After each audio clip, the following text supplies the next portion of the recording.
Hi there, Dr. Lepora here, and I'm so excited to be bringing you this 4-part series on diversity and equity and inclusion. It's a very important element that is on people's minds, on their hearts. And so today we're specifically looking at a diversity, equity, and inclusion maturity model that I developed. And the reason why I thought this was so important is because a lot of organizations, a lot of top powerful leaders are really confused regarding how to approach diversity, equity, and inclusion, and they're a bit overwhelmed by the ocean.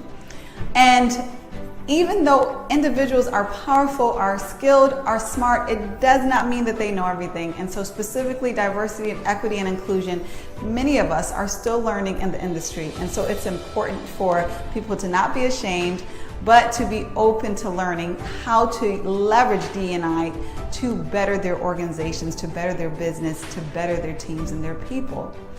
So we're going to dive into this model so that you can see a real look, a real evolution of how your organization can grow, take that journey in maturing through D&I. So first and foremost, I want to talk about these 5 levels that you see.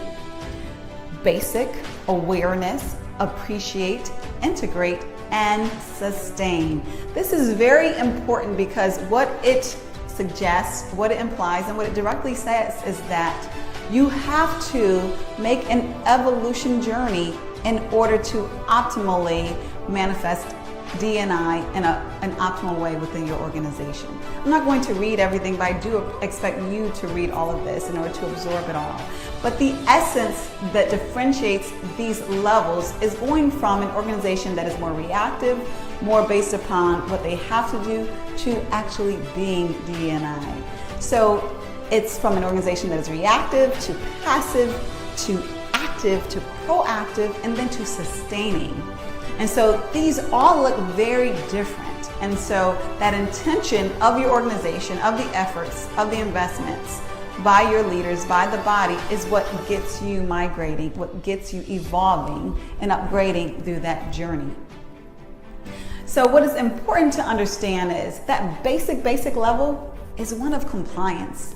It's that organization, and we all know that organization is a traditional 80s organization that does what it has to do in order to not get sued, quite frankly, in order to increase liabilities. And so they're going to dot their I's regarding what those government regulations are, but that's where the buck stops, because that is all they're interested in, and that's what they see the requirement as being. You know, and then that next phase is, awareness.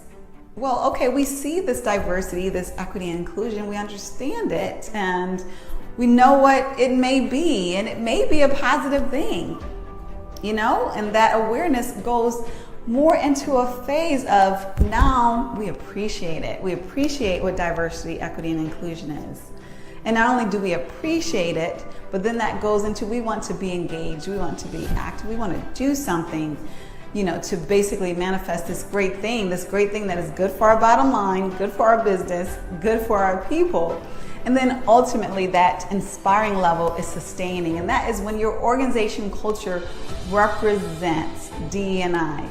It's going from an external focus, again, one that is reactive, one that is about compliance, to one that is more and more increasingly internal, to one about sustaining.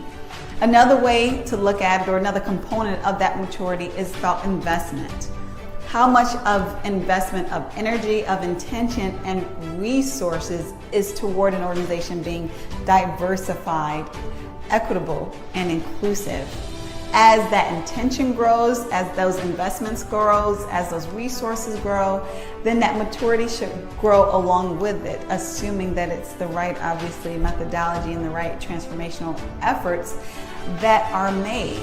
But at the end of the day, it is an approach that is from an external perspective reactive, to one that may include bringing in external professionals and consultants, then to one graduating to internal resources, and then ultimately one that is diverse, one that is equitable, one that is inclusive. And that if you were to change that, you would change the organizational culture itself. Now, I will say most organizations are not at the sustain level. not even 3% within our country at least are at that sustained level. But you absolutely should aspire to that, because that's how you get there. Just like any other business goal that we have to aspire to it, we have to develop the plan, and then we have to apply our plan, our resources in order to get there. So I hope that helps. I hope that gives more information.